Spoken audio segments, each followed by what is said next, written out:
Hello विद्यार्थी मित्रों, तो आप सभी का स्वागत है हमारे इस YouTube चैनल यूनिक एकेडमी के अंदर। तो विद्यार्थी मित्रों, आज हम गाला असाइनमेंट कक्षा 10 विषय गणित पेपर नंबर 6 का चैप्टर नंबर 14 प्रायिकता सॉल्व करने जा रहे हैं। इसके पहले प्रायिकता के गाला असाइनमेंट के पेपर नंबर 1 से लेके पेपर नंबर 5 तक मैंने सॉल्यूशन अपलोड किए हैं, आप लोगों ने देखा भी होगा और आप सभी को विद्यार्थी मित्रों अच्छे से समझ में आया होगा। तो चलो आज की शुरुआत हम करते हैं पेपर नंबर 6 गाला असाइनमेंट कक्षा 10 विषय गणित और चैप्टर तो पता ही है 14 प्रायिकता, जो बोर्ड के लिए आपके लिए काफी ज्यादा इंपॉर्टेंट है इस साल के लिए। चलो विभाग ए में क्वेश्चन नंबर 6 है, 20 अवलोकनों का मध्यक 38 है। 20 अवलोकनों का मध्यक क्या है? 38। यदि प्रत्येक अवलोकन में 6 जोड़ा जाए और उससे प्राप्त परिणाम को 4 से भाग दे तो इससे प्राप्त अवलोकनों का मध्यक कितना होगा बच्चों? आंसर आएगा 11। कैसे आएगा उसी को हमें समझना है। सबसे पहले कितने अवलोकन है? 20। तो बच्चों n बराबर हम ले लेंगे 20 और उसका माध्यक यानी बच्चों x बार कितना है? तो x बार है 38। अब अवलोकन में 6 जोड़ना है तो x बार 38 है, 38 में 6 जोड़ेंगे तो कितना आएगा? 44। फिर बेटा फिर से मध्यक ज्ञात करना है तो x बार बराबर कुल कितना? 44 को किससे भाग देंगे हम? 4 से भाग देंगे। पहले अवलोकनों में 6 जोड़ना है तो x बार बराबर 38 में 38 यहाँ दिया है, 38 में 6 जोड़ो 44 और उसी 44 को 4 से भाग दो तो बच्चों आएगा आपका आंसर 11। ओके, नेक्स्ट हमारा क्वेश्चन नंबर 9 है, जिस घटना का घटित होना निश्चित है उस घटना की संभावना। बच्चा संभावना को हम प्रायिकता बोलते हैं। ये चीज आप कंफ्यूज मत होना, बार बार सर संभावना बोल रहे हैं। संभावना और प्रायिकता एक ही है। बोलो, तो जिस घटना का घटित होना निश्चित है उस घटने का संभावना कितना है? 1 है। कितना? 1। नेक्स्ट हमारा जो क्वेश्चन है क्वेश्चन नंबर 19, यदि पी ऑफ ए अनुपात पी ऑफ ए डैश 2:7 हो तो P ऑफ ए डैश की कीमत ज्ञात करो। क्या बोला?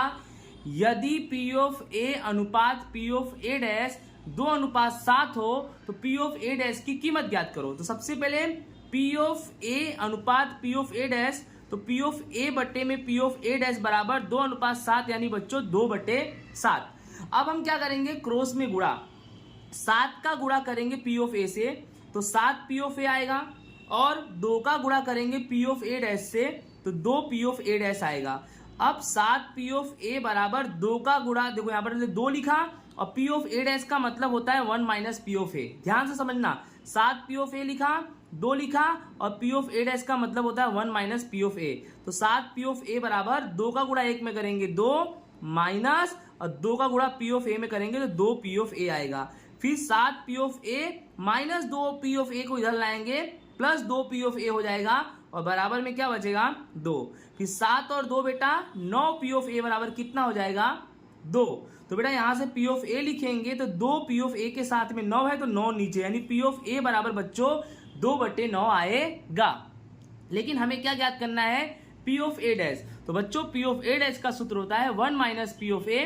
तो 1 में से P ऑफ ए 2/9 घटा देंगे तो 9 एकम 9 माइनस 2 बटे में 9, तो 9 में से 2 गया बच्चों तो 7 और बटे में 9, तो हमारा आंसर आएगा बच्चों 7/9। आई होप आपको अच्छे से समझ में आया होगा ये सवाल। ओके, नेक्स्ट हमारा विभाग सी में क्वेश्चन नंबर 46 क्या है, एक समूह में बच्चों एक समूह में 144 बाल पेन रखी गई है। यानी एक समूह में कुल कितनी बाल पेन है? तो कुल बाल पेन 144 है, ठीक है, जिसमें से 20 कमी युक्त और अन्य अच्छी है, यानी 20 खराब है और बाकी अच्छी है, ठीक है। तो सबसे पहले यहां पर इस चीज को समझ जाओ कि कुल पेन कितना है? 144, तो n बराबर 144, 20 कमी युक्त है और कुल पेन कितने? 144, तो 144 में से 20 घटाओगे तो 124 बचेगा, तो 124 पेन अच्छे हैं। ध्यान से समझना, कुल पेन कितना है? 144, जिसमें से 20 कैसा है? कमी युक्त यानी खराब। तो 144 में से 20 घटाओगे तो अच्छे कितने बचेंगे? 124, यानी 20 कमी युक्त प्लस 124 अच्छे बराबर कुल कितने हो गए? 144 पेन हो गए। ठीक है, आगे क्या लिखा है इसको हम ध्यान से समझेंगे। यदि पेन अच्छी होगी तो नूरी पेन खरीदेगी, यानी नूरी पेन कब खरीदेगी? जब पेन अच्छी होगी, परंतु यदि कम युक्त होगी तो वह नहीं खरीदेगी। यानी बच्चों नूरी अच्छी पेन खरीदेगी, खराब वाला पेन नहीं खरीदेगी। दुकानदार यादृच्छिक रूप से एक पेन निकालेगा, एक पेन निकालेगा मतलब 144 में से एक निकालेगा, और 144 में से एक निकालेगा तो तुम्हारा n बराबर कितना लेंगे? n बराबर हम 144 ही लेंगे। ठीक है, वह पेन खरीदेगी उसकी संभावना कितनी होगी, और वह पेन नहीं खरीदेगी उसकी संभावना कितनी होगी? चलो हम समझते हैं। ठीक है, तो पहला नंबर वह पेन खरीदेगी, तो बताओ नूरी कौन सी पेन खरीदेगी? अच्छी पेन खरीदेगी, और अच्छे पेन कितने हैं?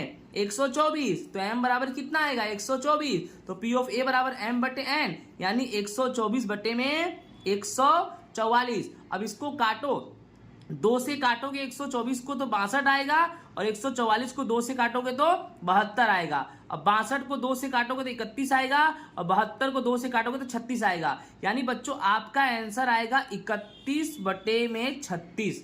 डन। नेक्स्ट दूसरा नंबर क्या है कि वह पेन नहीं खरीदेगी उसकी संभावना ज्ञात करो। तो एकदम आसान है, पेन खरीदे उसकी संभावना P ऑफ A है। देख लो आप कि वह पेन खरीदेगी तो उसकी संभावना कितनी है?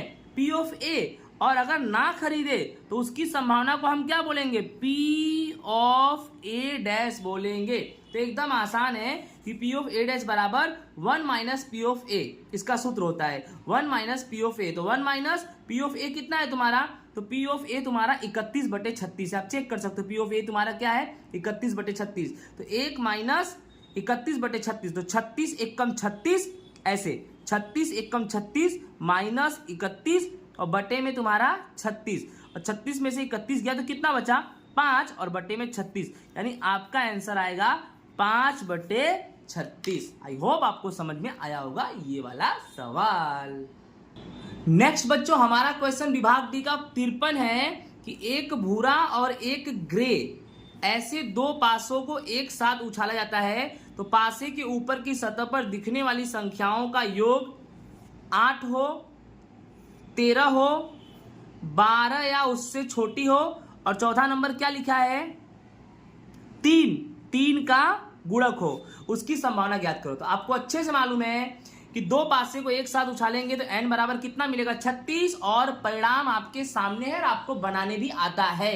इसके पहले वाले सवाल वीडियो में भी आ चुका है ऐसा, तो आपको 36 परिणाम बनाने तो आते होंगे। चलो अब सॉल्व करते हैं।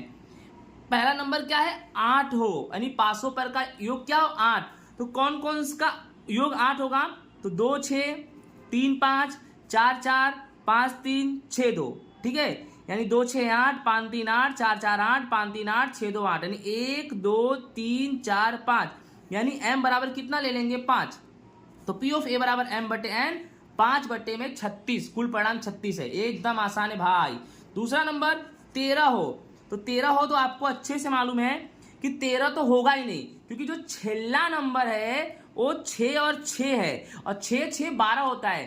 12 से बड़ी तो संख्या ही नहीं आएगी, और इसने बोला है 13 है, तो 6 6 12 होता है, उससे बड़ी संख्या आएगी नहीं। तो m बराबर क्या मान लेंगे? 0। तो P ऑफ B बराबर m बटे n, 0 बटे 36, तो आपका आंसर ही 0 आएगा बच्चों। उसके बाद तीसरा क्या है? 12 या उससे छोटी हो, तो दिमाग लगाओ, 12 या उससे छोटी, यानी 12 भी चलेगा, उससे छोटी भी चलेगा। तो आपको अच्छे से मालूम है कि छेल्ला तो 6 6 12 होता ही है, यानी ये भी चलेगा। बाकी 12 से कम तो सब है, तो सब चलेंगे, यानी 36 के 36 चलेंगे भाई। ओके, तो इसमें m बराबर कितना लिखेंगे? सभी, यानी 36, यानी P ऑफ C बराबर m बटे n, 36 बटे 36 का उत्तर कितना आएगा? 1 बच्चों। चौथा नंबर है 3 का गुणक हो। अब आपको अच्छे से मालूम है कुल परिणाम कितने हैं? 36। 36 को 3 से भाग दो तो कितना आएगा? 12। ओके, तो m बराबर कितना? 12। तो P ऑफ D बराबर m बटे n। ओके, तो 12 बटे 36, 12 एक कम 12, 12 यहाँ 36, यानी 1 बटे 3 तुम्हारा बच्चों क्या आ गया? आंसर। आई होप आपको अच्छे से ये सवाल समझ में आ गया होगा। नेक्स्ट लास्ट सवाल करते हैं, क्वेश्चन नंबर 54। व्यवस्थित रूप से पीसे गए 52 पत्तों की ढगली में से एक पत्ता यादृच्छिक रूप से पसंद किया जाता है, वह पत्ता पहले तो सत्ता, सत्ता का मतलब बेटा इक्का हो, वह पत्ता किसका हो, इक्का का हो, फिर वह पत्ता चिड़ी का हो, फिर काले रंग का हो, फिर राजा ना हो, उसकी संभावना ज्ञात करनी है। तो सिंपल सी बात है, 52 पत्ते में से एक पत्ता लेंगे तो n बराबर तुम्हारा बच्चों आएगा 52। 52 पत्ते में से एक पत्ता लेंगे तो कितना आएगा, n बराबर 52। अब बोला है नंबर 1 इक्का हो, तो बेटा m बराबर 4, क्योंकि 52 पत्ते में इक्के के पत्ते कितने होते हैं, कुल 4। तो P ऑफ A बराबर m बटे n, 4 बटे 52, 4 एक कम 4 और 52 को 4 से भाग देंगे तो कितना आएगा 13, यानी आपका आंसर आएगा 1 बटे 13। दूसरा चिड़ी का हो, ये समझ लो कैसे आया आपका कि 4 एक कम 4 और 52 को 4 से भाग दो, तो 4 एक कम 4, 5 में से 4 गया 1, ऊपर सूत्रा 2 और 4 त्याई 12, 12 में से 12 गया 0, मतलब कितना आया 13 आया, इसलिए यहां पर लिखा। ठीक है, उसके बाद दूसरा नंबर चिड़ी का हो, तो चिड़ी के कितने पत्ते होते हैं, 52 पत्ते में चिड़ी के 13 पत्ते होते हैं, तो m बराबर 13, तो P ऑफ B बराबर m बटे n, तो 13 बटे 52, 13 एक कम 13 और 52 को 13 से भाग देंगे तो 13 चौके 52 आएगा, तो यहां पर नीचे कितना आ जाएगा 4 आ जाएगा। ओके, नेक्स्ट हमारा क्या है कि काले रंग का हो, तो काले रंग के 2 प्रकार के पत्ते होते हैं ताश में, एक लाल कलर और एक काला कलर। तो काला कलर के कुल कितने पत्ते होते हैं, 26 पत्ते होते हैं, तो m बराबर तुम्हारा 26 आ गया, तो P ऑफ C बराबर m बटे n, तो 26 बटे 52, तो 26 एक कम 26 और 52 को 26 से भाग देंगे तो 2 आएगा, तो तुम्हारा आंसर आएगा 1 बटे 2।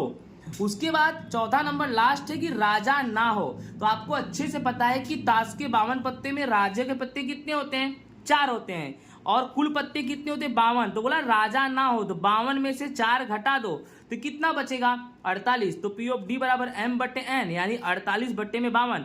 अब इसको 2 से भाग दो तो 24, 48 का आधा 52 का आधा करो 26, यानी 24 बटे 26, 24 का आधा करो 12 और 26 का आधा करो 13, यानी आपका आंसर आएगा 12 बटे 13। तो इसी के साथ ये चैप्टर नंबर 14 का गाला असाइनमेंट का पेपर नंबर 6 पूरा हो रहा है। आई होप आपको अच्छे से समझ में आया होगा। धन्यवाद, राधे राधे।